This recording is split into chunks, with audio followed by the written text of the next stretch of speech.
Under the cold glow of the studio lights, the air feels tight, too quiet to be comfortable. Every whisper fades, every shuffle stops. The red light on the camera blinks, signaling that they are live. At the center of the table, two figures sit facing each other. Stephen Miller leans forward, his jaw locked, fingers tapping against the desk like a man rehearsing control before the chaos begins. He looks confident, maybe too confident. Every smirk, every slight lean says he's ready to dominate the moment. Across from him sits Jasmine Crockett, still, unmoving, calm in a way that unsettles him. Her quiet isn't weakness, it's precision. The kind of composure that feels like a trap, the kind that turns noise into background. For a long second, nothing happens. Not a word, not a breath. Even the air seems to wait. Then a low, steady voice breaks through the silence. Every interruption has a breaking point. And tonight, we'd find his. Crockett tilts her head slightly, scanning the table, her notes, then Miller. In her eyes, there's a calculation. Quiet but certain. She's already measured the space between arrogance and collapse. Miller clears his throat, adjusts his microphone, and straightens his tie. He looks like a man preparing to lead, but control is a fragile thing. It only lasts until someone stops letting you hold it. The moderator begins to speak, but the energy in the room has already shifted. There's an edge in the silence, a weight in the waiting. Everyone senses it. Something is about to break. The tension tightens, almost invisible but impossible to ignore. And then, for just a heartbeat, the future leaks into the present. Crockett's voice, echoing faintly from somewhere ahead in time. I was waiting for you to finish being wrong. The words hang in the air like smoke. Everything fades to black. 12 minutes earlier. The debate begins quietly, too quietly. There's no fire yet, only the spark of expectation. Jasmine Crockett adjusts her mic and begins to speak, calm, controlled, deliberate. Her words line up like arrows, clean, factual, sharp. She doesn't rush. She doesn't perform. She simply lays out truth like someone setting down evidence. For a moment, Miller listens. Or at least pretends to. Then, before her second sentence can land, he cuts in. The sound of his voice slices through her thought, confident and loud, like a man trying to stake claim to a battlefield that isn't his. He smiles while interrupting, as if dominance can be disguised as charm. The audience shifts. It's subtle. A few people lean forward, one coughs, another folds their arms. They've seen this before. They know what's coming. Crockett stops speaking mid-word. She doesn't argue, doesn't roll her eyes. She just blinks once, slow, steady, like a computer processing interference. For a heartbeat, the space between them feels electric. Then she nods, letting him continue. It's not surrender, it's strategy. He talks over her, making his points, circling himself in his own echo chamber. But the calm on her face doesn't fade. In fact, it deepens, and that's what starts to bother him. She isn't reacting. She isn't playing the game. She's watching him dig his own rhetorical hole, one sentence at a time. The moderator clears his throat, awkwardly trying to restore balance, but Miller isn't finished. He cuts in again, voice rising slightly, hand motioning toward her as if to silence her without saying it outright. That's the second cut. The audience feels it, and Crockett, she feels it too. But still, she doesn't fight back. Not yet. Her silence stretches longer this time. The camera catches her expression, still calm, but the corners of her mouth twitch. Just enough to say, I see exactly what you're doing. She finally speaks, her voice even lower than before. Measured, precise. Every word lands with the weight of someone who knows interruptions are temporary, but truth is not. May I finish? She says, not pleading, not asking, just asserting. Her tone isn't about permission. It's about reclaiming space. Miller smirks. He leans back, gesturing casually like he's being generous. Go ahead, he says, pretending patience. She continues where she left off, unshaken. Her sentences are smoother now, more pointed. There's rhythm in her logic, the kind of rhythm that makes the next interruption inevitable. And sure enough, before she reaches her next point, he does it again. That's the third cut. This time, a few audience members react audibly. Soft groans, whispers, even a quiet, "Let her speak" from the back. But Miller doesn't hear it. He's too busy hearing himself. Crockett stops again. Her eyes stay on him, unwavering. Not angry, just watchful. The kind of gaze that says, "You've mistaken my silence for weakness." That's about to change. The moderator shifts in his seat, glancing between them like a referee who knows the fight hasn't even started yet. He gives a small nod to Crockett, as if silently saying, "Take it back." She does. Her voice returns, steady but colder now. Not sharp, not loud, just controlled. You can hear the shift, the transformation from patience to precision. "Mr. Miller," she says, her tone formal, deliberate. "I'll respond when you're done talking to yourself." The audience freezes. For a split second, no one breathes. Then a murmur ripples through the room. Miller stiffens. His practiced grin falters, just for a moment. He wasn't expecting resistance this calm, this calculated. She doesn't look at him again, not right away. She turns slightly toward the moderator, her voice back to that composed tone. "As I was saying," she continues, "some of us were actually sent here to discuss solutions, not sound bites. It's the kind of line that doesn't raise volume. It raises impact. The kind that hits harder because it doesn't try to." Miller opens his mouth, maybe to interrupt again, but the energy in the room has changed. The crowd isn't with him anymore. They've started to notice the pattern. The camera pans slowly, her composure versus his control, her silence versus his noise. And in that contrast, the story begins to tell itself. The first cut wasn't just his interruption. It was the moment he underestimated the woman, who could turn interruption into ammunition.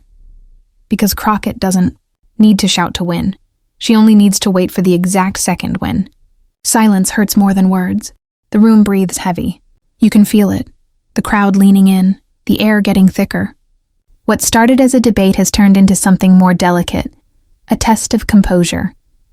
Stephen Miller adjusts his papers, buying himself a few seconds of control. He looks across the table at Jasmine Crockett, who hasn't moved since her last line.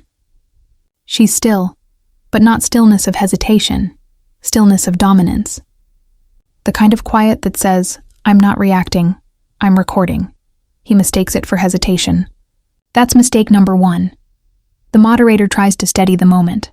"Congresswoman Crockett, please continue." She nods once, calm as ever. "Thank you." Her voice lands soft, but confident. She begins again, talking about accountability, evidence, process. Each word is measured, grounded. Her delivery is steady, like a surgeon making an incision. But before her point completes, he cuts her off again. That's the fourth interruption. This time it's faster, sharper. A reflex. He leans forward, hand raised slightly, his tone dripping with forced politeness. "Let me correct you there, but it's not correction. It's control. It's the same old trick. Cut the rhythm before it becomes undeniable." Crockett stops mid-sentence. Not because she's lost her place, but because she wants him to hear the sound of himself talking. It's the oldest power move. Let arrogance echo long enough to expose itself. He keeps going, louder now, piling words like bricks in a wall. But no one's climbing it. The moderator glances at him, then at her. You can see the realization spreading. This isn't balance. It's a spectacle. Miller gestures again, voice quick, breath short, his own rhythm betraying him. Every sentence he fires sounds less like a point, more like a defense mechanism. Crockett folds her hands on the table, fingers interlaced, eyes locked on him. She doesn't blink. She doesn't flinch. Every inch of her body language says, "Are you done yet?" But he doesn't stop. He interrupts again. That's the fifth time. The audience murmurs now, softly at first, then louder. You can feel the discomfort ripple across the room. This isn't confidence anymore. It's insecurity in disguise. The moderator tries again. Let's allow Representative Crockett to respond. But Miller pushes through even that, cutting the moderator off mid-sentence. His tone grows impatient. No, let me finish this. And just like that, the illusion cracks. The control he's been clinging to, gone. The crowd can feel it. The cameras can see it. He's no longer leading the exchange. He's revealing himself. Crockett's gaze doesn't move. She breathes once, slow, deliberate, and then finally speaks. "Are you finished?" Her tone is flat, polite, almost kind. But beneath it, there's iron. The moderator turns toward her, caught between protocol and awe. She continues, her voice never rising. "You've interrupted me 5 times now, Mr. Miller. That's 5 missed chances to listen." The crowd hums, half reaction, half admiration. He opens his mouth to respond, but she's already reclaimed the moment. She straightens in her chair. Her composure has weight now. You can feel it pressing back against the noise. "You see," she says, "interruption isn't strength. It's fear dressed up as confidence." The air shifts. The moderator's eyes widen slightly. Even the cameraman hesitates before zooming closer, because this is no longer a debate. It's an autopsy. Miller tries to interject again, but the sound dies in his throat. Her timing is immaculate. She speaks right through his attempt, her tone unbroken. "That's the thing about control," she continues. "You can fake it for a while. But eventually it starts talking louder than your logic." The audience breaks into soft applause, hesitant, then growing. Crockett doesn't look at them. She doesn't need validation. The silence after her words is the validation. She glances toward the moderator, then back to Miller. Her expression hasn't changed since the beginning. Calm, grounded, certain. He shifts in his seat, the smirk fading now. For the first time, his body language betrays uncertainty, hand tapping faster, eyes darting to the camera, then away. He interrupts one more time, a short, desperate attempt to claw back control. But this time she doesn't stop. Her voice cuts clean through his. Not louder, just steadier. She finishes her sentence without breaking eye contact. The room goes still. No sound, no movement. Just the quiet power of a woman who refuses to be silenced. And then, the voiceover returns. Calm, reflective, certain. He thought talking over her would keep him on top. But control isn't volume, it's discipline. And the louder he spoke, the more everyone else started listening to her. The camera pans across the audience. Some whisper, some shake their heads. Phones are raised now. Someone's already streaming. The clip that will go viral tomorrow is being recorded right now. Crockett sits back, folds her notes, and looks at Miller for the first time with something close to pity.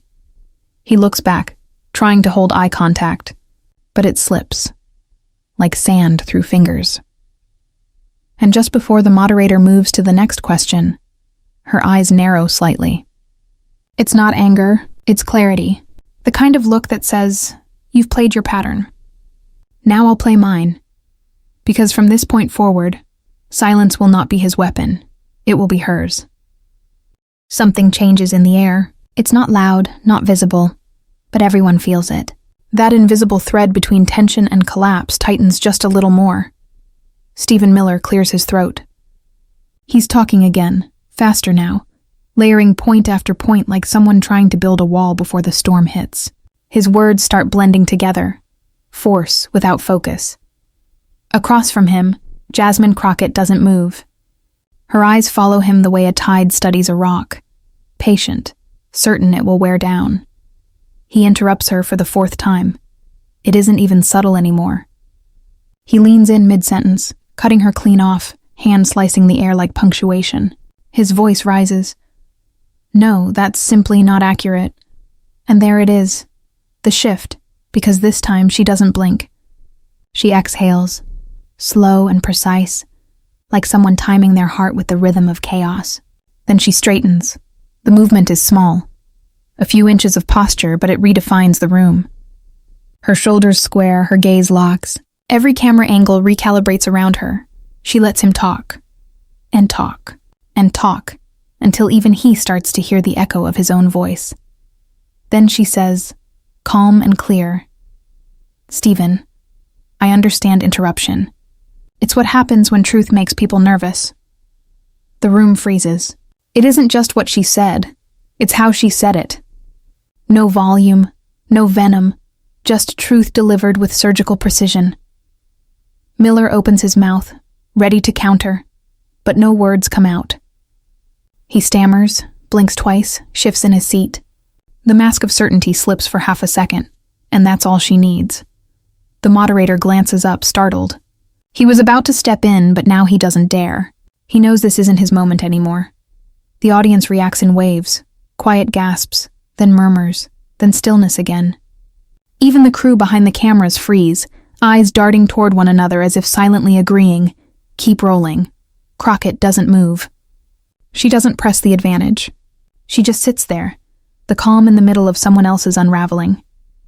When she finally speaks again, her tone is lighter, almost conversational. I'm not here to out-talk you, Stephen. I'm here to outlast you. That line lands differently. It doesn't just silence him. It humbles the space. The crowd feels it. The cameras capture it. Even the lights seem to dim, as if the room itself wants to listen. He tries to smile, to shake it off with forced humor, but the rhythm is gone. Confidence has become noise. Noise has become background. And she has become the focus. Her eyes narrow slightly. See, the thing about control, she says softly, is that real control doesn't interrupt. It waits. The moderator sits back, almost relieved that someone has finally said it out loud. Crockett looks down at her notes, not to check them, but to let silence do the rest. It's the kind of silence that burns. The kind that exposes more than any statement could. For the first time, Miller looks unsettled. He glances at the moderator, then at the audience, searching for something. Approval, rescue, anything. But the energy in the room has shifted. He's no longer the center. She is. The camera captures the transformation. Not dramatic, not cinematic, but inevitable. Power doesn't flip like a switch. It seeps, and in that moment, it's already hers. Crockett leans slightly forward. Her voice drops lower, steadier. You interrupted me 4 times, Stephen. That's 4 missed chances to learn something you clearly needed to hear. He opens his mouth. Again. But this time, the moderator cuts him off. Mr. Miller, let's give the Congresswoman her time. The irony lands like a gavel. Even he can hear it, Crockett continues, unbothered. She's not performing. She's teaching. Effortlessly turning confrontation into demonstration. You keep mistaking interruption for impact, she says. But they're not the same thing. One fills silence. The other fills meaning. Her words hang in the air. A quiet ripple of applause starts. Hesitant at first, then grows, scattered, sincere. Miller looks around, confused by the sound of approval that isn't his. He tries to smile again, but the charm has thinned out. He's repeating himself now. Phrases, statistics, the same talking points that once commanded attention, but now fall flat in the shadow of her stillness. The moderator's eyes flick to the clock, not out of duty, but to mark the moment. Because everyone knows what they're witnessing isn't just a debate. It's the exact second power changed hands. Crockett ends her thought quietly. Real composure isn't silence. It's control over when you decide to use your voice. She sits back, hands folded. No smirk, no showmanship, just certainty. Miller doesn't interrupt this time. He can't. The crowd is watching, waiting, measuring his next move. Even he knows any word he says now will sound smaller. The voiceover returns. Calm, measured, final. He built his power on interruption. She built hers on patience. And when patience finally spoke, interruption had nothing left to say. A single clap starts somewhere in the audience. Then another. Then the wave. Phones rise like constellations. The clip is already rewriting itself into history. Crockett glances toward the moderator, gives a slight nod, and the tiniest hint of a smile. Not victory, closure. Because sometimes, the loudest moment in a room isn't the one that's shouted. It's the one that makes everyone else stop talking. By now, the pattern is clear. The crowd has seen it. The moderator has seen it. And Jasmine Crockett, she's memorized it. Every time she speaks, he cuts her off. Every time he interrupts, she grows calmer. What was once confidence on his face is now something else entirely. Nervous repetition. Stephen Miller adjusts his notes again. His hand trembles slightly, just enough for the camera to notice. He clears his throat, as if to reset the rhythm. But the room's rhythm doesn't belong to him anymore. Crockett watches him, silent, patient. Her stillness is unnerving. It's the kind of quiet that amplifies every sound. The creak of a chair, the flicker of a light, the faint hum of electricity under pressure. Then he does it again. The sixth interruption. He leans forward, voice rising. "Congresswoman, you can't ignore the facts." But this time, his interruption feels different. It's desperate, unsteady. The words rush out of him like a man trying to plug a leak with noise. She doesn't move, doesn't blink, doesn't even glance at the moderator. The audience, sensing the shift, goes silent. Everyone knows. This is the one that breaks it. Crockett straightens slightly, folds her hands, and looks directly at him. The expression on her face isn't anger. It's almost sympathy. When she speaks, her voice is calm even, each word deliberate, clean, perfectly aimed. "Mr. Miller," she says, "you've interrupted me 6 times now, and each time I've given you the courtesy of finishing your sentence, even when you weren't saying much." The room reacts before he can. Soft laughter, stifled gasps. The moderator looks down, pretending to read his notes. Miller tries to respond, but she continues right through him, steady and unbroken. "You came here to talk," she says, "but what you don't realize is that talking isn't the same thing as contributing." Her tone is smooth, not defensive, not confrontational, clinical. She's dissecting him in real time, with precision and composure. He raises his hand to interrupt again, a reflex, but something stops him. The crowd, the silence, her gaze.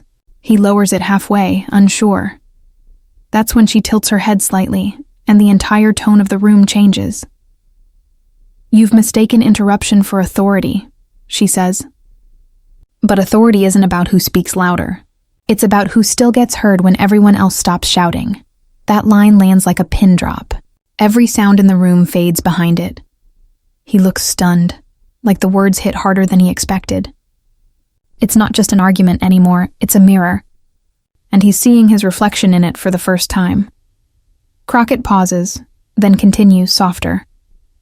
"I let you talk, Stephen, because sometimes the best way to prove a point is to let someone prove it for you." Her tone never shifts. It stays calm, almost compassionate. And that's what makes it devastating. Miller sits back. The color drains slightly from his face. He forces a laugh, but it doesn't land. The audience isn't laughing with him. They're watching him unravel. The moderator looks at him, then at her, and says quietly, "Go ahead, Congresswoman." It's subtle, but everyone catches it. The balance has officially flipped. She nods once in acknowledgement, then leans slightly toward her mic. "See," she says, "you've been trying to control this conversation the same way you try to control the narrative, by interruption, not by substance. Each word is precise, each sentence sharper than the last. But interruption," she continues, "isn't dominance. It's panic. It's the moment when the truth gets too close and the only thing left to do is make noise. There's a collective exhale in the audience, the kind of breath people hold when they know they're witnessing something they'll replay later. She looks directly at him now, voice low but unwavering, so go ahead. Interrupt again if you need to. But understand this. Every time you do, you make my point louder." He doesn't speak. Not a word. For the first time all night, Stephen Miller is silent. And in that silence, she wins, not by shouting, not by force, by making him realize that interruption only works when the other person reacts. And she never did. The moderator clears his throat softly. "Congresswoman Crockett, you may finish your statement." She smiles faintly, but it's not triumph, it's closure. Her final words for the segment glide through the air like precision glass. When someone's afraid of the truth, they talk over it. But the truth doesn't need volume. It just waits until the noise burns itself out. The audience applauds, slowly at first, then louder, swelling into a steady rhythm that fills the room. Phones rise again. Cameras flash. Miller looks down at his notes, but they're useless now. The narrative is gone. He's no longer steering the conversation. He's the example of it. Crockett gathers her papers, perfectly calm, not a hair out of place, not a hint of gloating. She said everything she needed to, and more, and the narrator's voice returns, steady, reflective. He thought the sixth interruption would silence her. Instead, it silenced him. Because real power doesn't argue with noise. It turns noise into proof. The applause grows louder. The cameras stay locked on her. And in that final frame, she doesn't smile. She simply exhales, as if releasing the last bit of tension that never belonged to her in the first place. The silence after her last line doesn't fade. It evolves. At first it's disbelief, then recognition, and finally, respect. The studio, once filled with restless murmurs and tension, now feels suspended, frozen in that rare kind of moment where everyone knows they've just witnessed something bigger than debate. The first sound comes from somewhere in the back. A single clap, sharp, solitary. It echoes through the air like a spark in the dark. Then another. Then another. And within seconds, the room erupts, applause rolling like a wave. Phones rise, cameras flash, people lean forward, capturing not just her words, but her composure. Because it wasn't just what she said, it was how she said it. Jasmine Crockett doesn't move right away. She stays perfectly still, her hands resting on the table, her expression unchanged. No smile, no gloat, just calm, the kind that speaks louder than any victory speech ever could. Across from her, Stephen Miller sits frozen, his smirk gone, his rehearsed certainty fractured. He looks like a man realizing too late that control can't survive when truth takes the mic. The moderator clears his throat, papers rustling nervously. He tries to speak, but his voice catches. Even he feels the weight of the shift. Thank you, Congresswoman, he finally manages, but the words barely register. The applause only grows louder. People aren't clapping for performance. They're clapping for poise. For precision. For that rare kind of power that doesn't need to shout to fill a room. Crockett finally leans back, exhales, and glances at the crowd. There's no pride in her eyes, only a quiet satisfaction, like a teacher watching a lesson finally understood. The narrator's voice enters softly, almost reflective. Power doesn't always come with sound. Sometimes it arrives as silence, the kind that demands to be respected. Miller shifts in his seat. He tries to speak, to regain ground, but every attempt sounds smaller now, stripped of authority. The audience isn't listening to him anymore. They've turned. One camera pans slowly across the crowd, rows of faces illuminated by blue studio light. Some are smiling, some stunned. Others just nod quietly, as if they've witnessed a truth that doesn't need translation. On the second row, someone whispers, "She didn't raise her voice once." The person beside them replies, "She didn't have to." Those words ripple through the audience like a second wave, softer, but even more powerful. By the time Miller finally finds his footing, the room already belongs to her. His voice comes out strained, trying for composure but landing somewhere between defiance and defeat. "Well," he says, forcing a thin smile, "I suppose we're redefining professionalism tonight. It's meant as a jab." It lands as proof. Crockett turns to him, still unbothered, and replies evenly, "No, Stephen. We're redefining interruption. The laughter this time isn't mocking. It's liberating. The kind that bursts out when someone finally says what everyone else was thinking." Miller glances toward the moderator, looking for rescue. None comes. Even he seems to have surrendered to the moment. Crockett gathers her notes, the faint rustle cutting through the applause. She stands smooth, unhurried. The audience watches her rise like a tide, steady, unstoppable.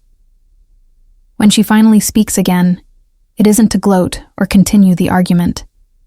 It's to end it. "I came here to discuss facts," she says, but somewhere between the interruptions, the truth got louder than the noise. That line hits like a closing door. Soft, final, unanswerable. The camera zooms in, tight on her face. No makeup sheen, no forced expression. Just a calm certainty.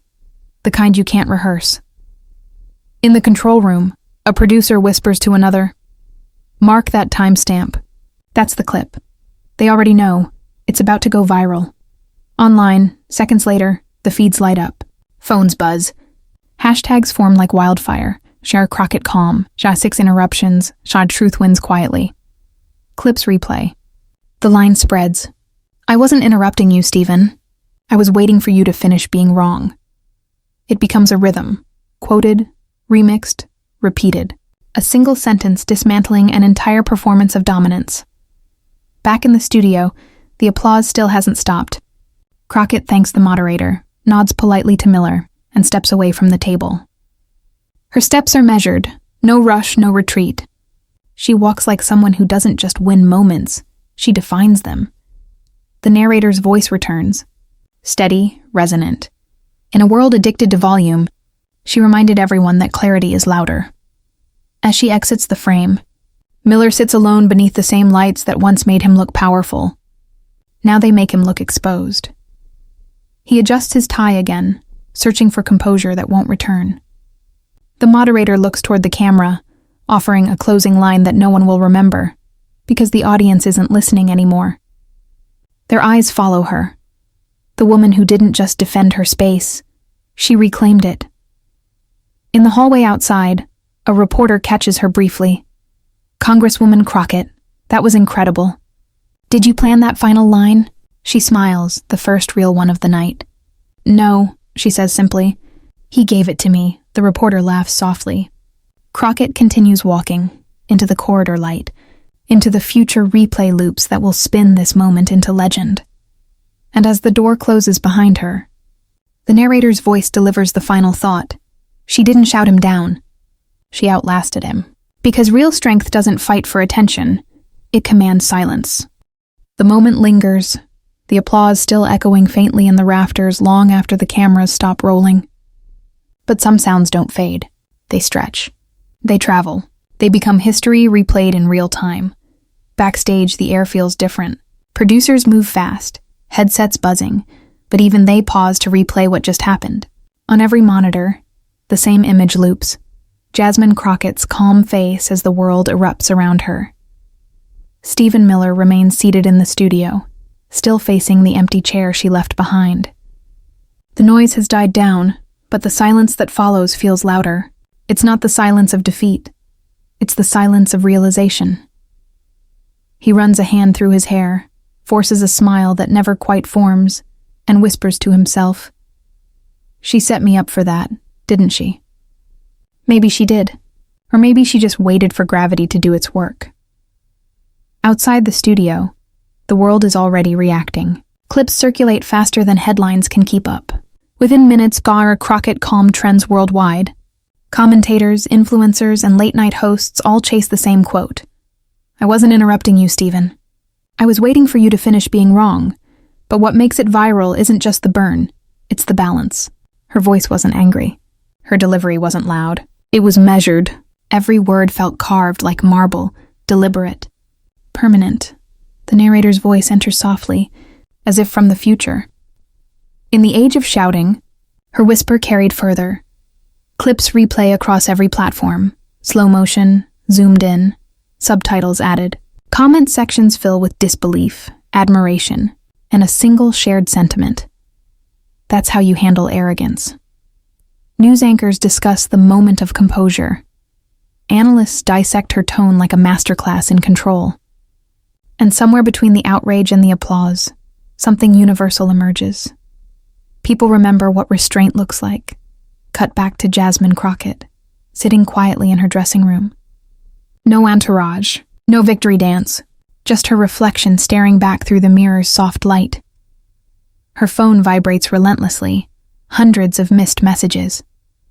Mentions from colleagues, strangers, critics, supporters, but she doesn't reach for it right away. Instead, she exhales, a long, grounding breath. The door opens. Her assistant peeks in, eyes wide. "You broke the internet," she says. Crockett smiles faintly. No, she replies. Truth did. The assistant laughs softly, then adds, They're calling it the calmest takedown in political history. Crockett shakes her head. There's nothing calm about being interrupted 6 times, she says, but there's power in deciding which one to answer. Cut to a split-screen montage. Talk shows debating. Headlines scrolling, tweets flashing across screens, each version looping the same 12 seconds, her final line. And somewhere in that storm of commentary, the truth quietly anchors itself. It wasn't just a debate. It was a demonstration that control isn't volume, it's presence. That dominance without discipline collapses the moment it's challenged by composure. Miller appears again briefly, exiting the studio with forced politeness. Reporters crowd around him, mics thrust forward. Mr. Miller, any comment on Congresswoman Crockett's response? He pauses, straightens his jacket, and replies, She's passionate, I'll give her that. Then he walks away, fast. The cameras linger, but the story has already left him behind. The narrator's voice returns. He wanted the last word. She gave him the last lesson.